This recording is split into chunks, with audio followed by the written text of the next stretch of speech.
keseruan.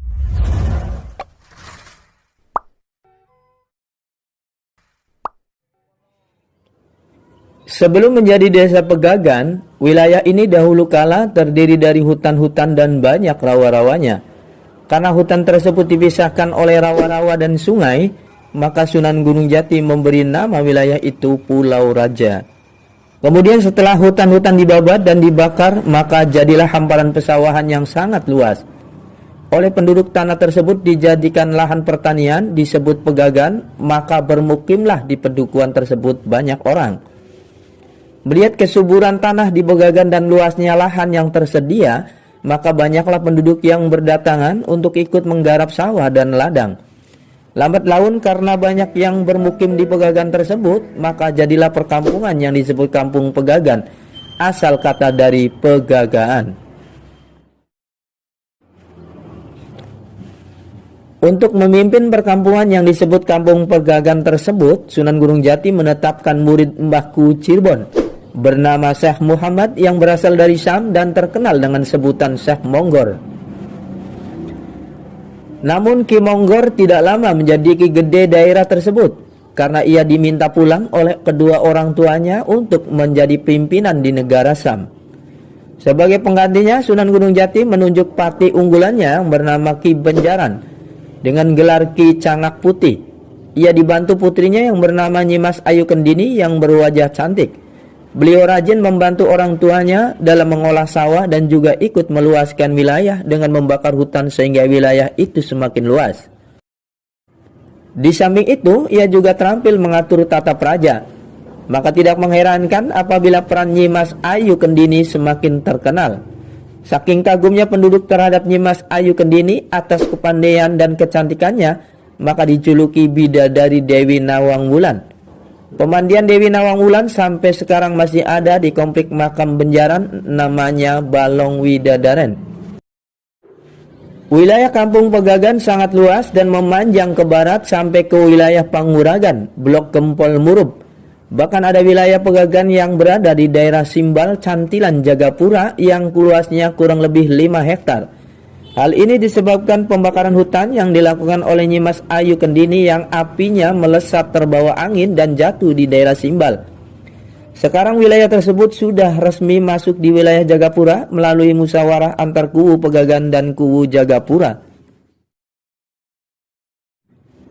Dengan pimpinan Ki Ageng Putih dan putrinya, Kampung Pegagan bertambah maju, tertib dan teratur, penduduknya subur makmur, tidak kurang sandang pangan.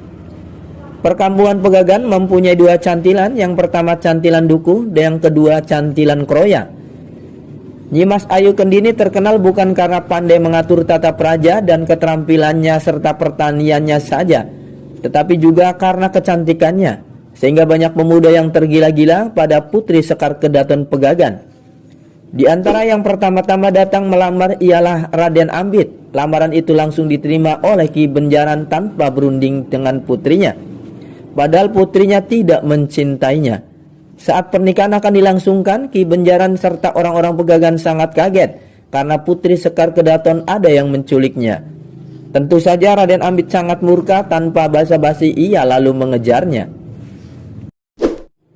Raden Sambarasa, murid Ki Ageng Jopak atau Ki Gede Kaliwedi yang baru menyelesaikan tapanya di Alas Jati Anom, di tengah alas itu ia melihat Raden Sembaga yang sedang menggendong Nyimas Ayu Kendini dalam keadaan pingsan. Tentu saja hal ini menimbulkan kecurigaan pada diri Raden Sambarasa. Ia meminta kepada Raden Sembaga untuk menurunkan putri itu dari gendongannya. Akan tetapi Raden Sembaga menolaknya. Terjadilah perang tanding yang sangat seru, masing-masing mengeluarkan ilmu andalannya. Tetapi lama-kelamaan Raden Sembaga merasa terdesak dan lari meninggalkan musuhnya. Kemudian Raden Sambarasa menyembuhkan Nyimas Ayu Kendini dari pingsannya, dan diajaklah pulang ke orang tuanya di desa Pegagan. Akan tetapi Nyimas Ayu Kendini menolaknya dan mengajak Raden Sambarasa untuk pergi jauh dan menikah di sana. Mendengar pernyataan Nyimas Ayu Kendini yang tulus, maka Raden Sambarasa berdiam diri, tidak sampai hati untuk menolaknya. Namun pembicaraan itu terputus karena kehadiran Raden Ambit yang langsung menyerang, sehingga terjadilah pertarungan di antara keduanya. Perang tanding itu sangat seru, yang kedua-duanya mengeluarkan ilmu andalannya. Tetapi lama-kelamaan Raden Sambarasa dapat dirobohkan oleh Raden Ambit dan ditendangnya ke dasar jurang. Setelah siuman, Raden Sambarasa menemui gurunya Ki Gede Kaliwedi. Kembalinya Nyimas Ayu Kendini ke Pegagan disambut gembira oleh rakyat Pegagan, lebih-lebih orang tuanya Ki Benjaran. Untuk tidak membuang waktu, segera Ki Benjaran melangsungkan pernikahan dengan Raden Ambit. Tetapi lagi-lagi mengalami kegagalan karena kehadiran Ki Ageng Jopak yang datang menuntut balas atas kekalahan Raden Sambarasa muridnya. Posisi muridnya yang dianggap benar, maka tanpa banyak bicara lagi, langsung Ki Ageng Jopak menyerang Raden Ambit. Untunglah Bon memisahkannya dalam garis penuturan, bukan jodohnya tetapi jodoh Raden Sambarasa.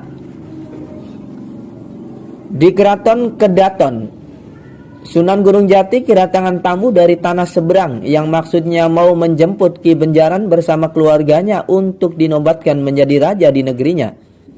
Mendapat permintaan itu, Sunan Gunung Jati dan Mbah Kuwu tidak menolaknya. Selanjutnya Ki Benjaran bersama dengan Nyimas Ayu Kendini dan suaminya Raden Sambarasa berpamitan kepada Sunan Gunung Jati serta Mbah Kuwu Cirebon untuk meninggalkan Pedukuhan Pegagan.